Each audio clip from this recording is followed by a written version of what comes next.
Assalamualaikum warahmatullahi wabarakatuh. Perkenalkan nama saya Kamila, NIM 03 dari kelas 5A. Di sini saya akan menjelaskan terkait langkah-langkah UJT menggunakan Microsoft Excel. Di mana sesuai dengan soal yang pertama, saya menggunakan UJT independen karena syarat dari UJT independen ini adalah data harus normal dan dari kelompok yang berbeda. Soal pertama itu terdiri dari dua kelompok, yaitu kelompok kontrol dan juga kelompok eksperimen. Di sini saya sudah memberikan pernyataan asumsi data berdistribusi normal, parameter yang diuji adalah kata-kata, dan H0-nya tidak ada perbedaan kata-kata banyak hafalan istilah IPA kelompok yang menggunakan musik klasik dan tidak menggunakan musik klasik. H1-nya ada perbedaan kata-kata hasil hafalan istilah IPA kelompok yang menggunakan musik klasik dan tidak menggunakan musik klasik dengan taraf kepercayaan 95% atau artinya itu taraf signifikan atau alfanya itu 0,05. Untuk uji T independen ini, kita harus menentukan uji homogenitas terlebih dahulu. Nah, yang pertama kita lakukan adalah mencari variansinya dari kelompok kontrol dan juga eksperimen untuk mengetahui yang mana yang akan menjadi variabel 1 dan variabel 2. Jadi yang pertama kita mencari variansi. Baik, untuk variansi dari kelompok kontrol itu menggunakan rumus var titik s, kemudian kita blok data dari kelompok kontrol. Nah, bisa kita lihat bahwa variansi dari kelompok kontrol adalah 5,66667. Nah, selanjutnya kita akan mencari variansi dari kelompok eksperimen dengan rumus yang sama. var titik s, kemudian kita blok data eksperimen. Nah, di sini bisa kita ketahui bahwa variansi terbesar adalah pada kelompok kontrol, sedangkan variansi terkecil adalah kelompok eksperimen. Jadi yang menjadi variabel 1 itu adalah kelompok kontrol dan variabel 2 adalah kelompok eksperimen. Baik, selanjutnya untuk mengetahui uji homogenitas, kita klik data, kemudian data analisis, kita pilih F-test to sample for variance. Oke. Lalu di ring pertama, ini kita hapus dulu. Kita menggunakan kelompok kontrol. Baik, sudah. Untuk variabel 2-nya, kita menggunakan kelompok eksperimen. Sudah, label dicentang dengan alfa 0,05, lalu output ringnya kita akan menaruh di samping.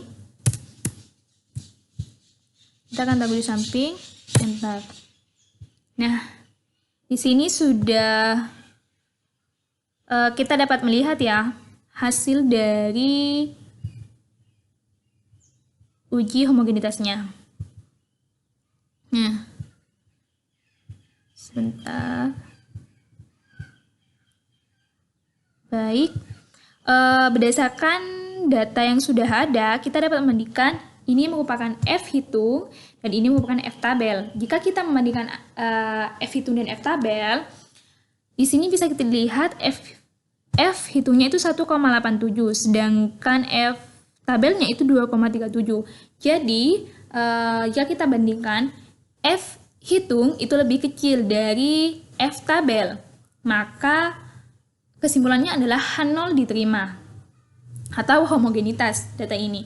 Nah, jika kita membandingkan p-value-nya, itu bisa menggunakan 0,11324457 dibandingkan dengan alfanya 0,05. Maka bisa kita lihat bahwa alfanya itu alfanya itu lebih kecil dari p-value. Jadi p-value itu lebih besar daripada alfa sehingga H0 itu diterima.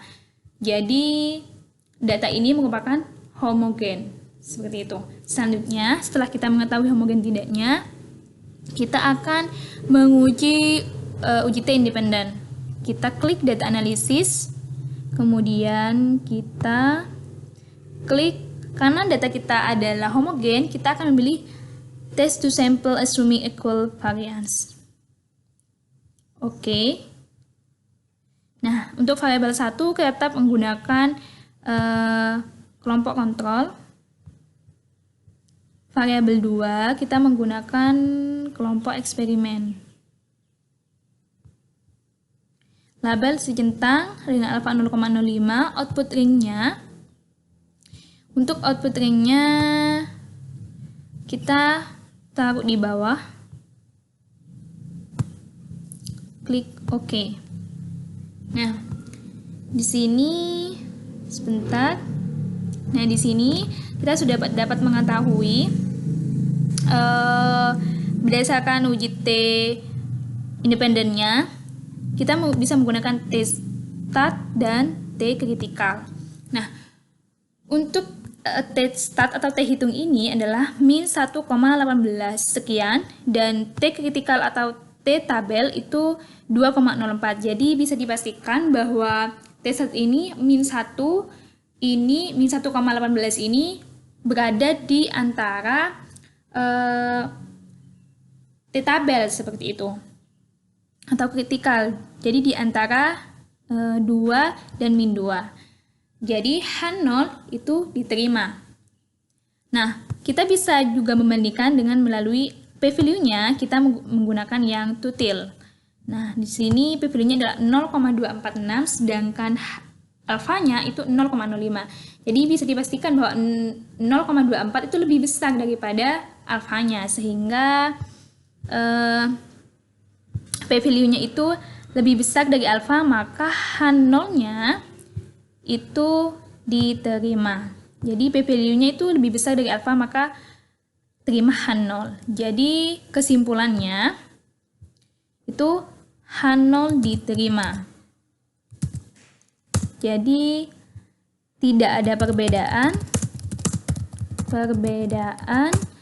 rata-rata banyak hafalan istilah IPA kelompok yang menggunakan musik klasik dan tidak menggunakan musik klasik. Seperti itu. Jadi kesimpulannya sudah dapat diketahui bahwa H0 itu diterima. Tidak ada perbedaan kata-kata banyak hafalan istilah IPA kelompok yang menggunakan musik klasik dan tidak menggunakan musik klasik. Seperti itu. Terima kasih. Itu penjelasan dari langkah-langkah uji T independen pada soal yang pertama. Baik, pembahasan selanjutnya adalah soal yang nomor 2. Pada soal nomor 2, saya menggunakan uji T berpasangan karena sesuai dengan soal dan syarat dari uji T berpasangan itu data harus normal dan datanya interval atau rasio serta berasal dari kelompok yang sama. Jadi berbeda dengan soal yang nomor 1 di mana terdiri dari 2 kelompok. Dan di sini saya sudah memberikan data dan juga hipotesisnya. Asumsi data berdistribusi normal parameter yang diuji adalah kata-kata. H0-nya tidak ada perbedaan kata-kata kemampuan pedagogik guru sebelum dan sudah dilakukan pelatihan. Sedangkan H1-nya ada perbedaan kata-kata kemampuan pedagogik guru sebelum dan sudah dilakukan pelatihan. Dengan menggunakan taraf kepercayaan 95% yang artinya itu taraf signifikan atau alfanya 0,05. Pada uji T berpasangan itu kita bisa melakukan perbandingan antara T tabel dan juga T hitung serta p-value atau alfanya.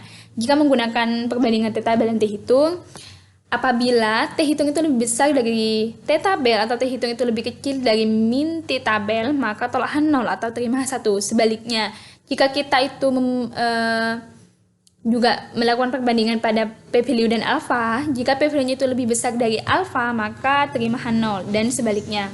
Baik, untuk langkah yang pertama, kita akan mengklik datanya. Klik data, kemudian data analisis. Nah, setelah itu, karena kita menggunakan uji T berpasangan, kita pilih t-test dengan prior to sample from means. Oke. Untuk ini, kita hapus terlebih dahulu. Nah, baik. Untuk variabel satunya, kita menggunakan pretest atau sebelum dilakukan pelatihan. Baik. Nah, untuk variabel 2-nya, kita menggunakan yang post-test setelah dilakukan pelatihan. Labelsnya dicentang, terus alfanya 0,05 dengan output ringnya kita akan menaruh di samping. Nah, setelah itu kita klik OK. Nah, di sini sudah terlihat uji analisisnya. Nah, di sini sudah terlihat ada minnya, kata-katanya, ada variansinya. Nah, di sini yang akan kita bandingkan T-stat dan T-critical tutil. Kenapa menggunakan tutil? Karena kita menggunakan uji dua pihak. Jadi yang dibandingkan adalah ini. Kita akan memberikan warna agar lebih gampang dalam memberikan perbandingan. Terus, nah setelah itu kita akan melakukan perbandingan. Di sini kita bisa melihat min 8 ini itu tidak ada di antara min 2 ataupun 2. Jadi tidak ada di antara T tabel, T statnya. T hitungnya itu tidak ada di antara T tabel. Jadi min 8 itu tidak ada di antara min 2 ataupun 2. Jadi kondisi yang sesuai adalah bisa menggunakan T hitung lebih kecil dari min T tabel. Jadi min 8 itu lebih kecil dari min 2, sekian. Seperti itu. Jadi min 8 sekian, min 8, sekian itu lebih kecil daripada min 2, sekian. Jadi berdasarkan hal tersebut, maka tolakan 0 atau terima H1. Nah, jika kita menggunakan p-value, perbandingan p-value dan alfa, kita bisa menggunakan p-value yang tutil, karena kita juga menggunakan uji dua pihak. Di sini p-value-nya itu 0,000006, sekian, dan alfanya itu 0,05. Jadi bisa dibandingkan bahwa p-value itu lebih kecil dari alfa, maka tolakan 0 atau terima H1. Jadi kesimpulannya itu diterima H1, baik menggunakan perbandingan T hitung dan T tabel, dan juga menggunakan p-value dan alfa. Jadi kesimpulannya itu H1 diterima. Jadi H1 diterima, maka ada perbedaan rata-rata kemampuan pedagogi guru sebelum dan sesudah dilakukan pelatihan. Jadi jika kita ubah ke dalam bahasa sehari-hari, itu ada perbedaan kata-kata kemampuan pedagogi guru sebelum dan sesudah dilakukan pelatihan, seperti itu. Jadi H1 itu diterima. Terima kasih. Itu saja penjelasan dari saya. Kurang lebihnya saya mohon maaf. Wassalamualaikum warahmatullahi wabarakatuh.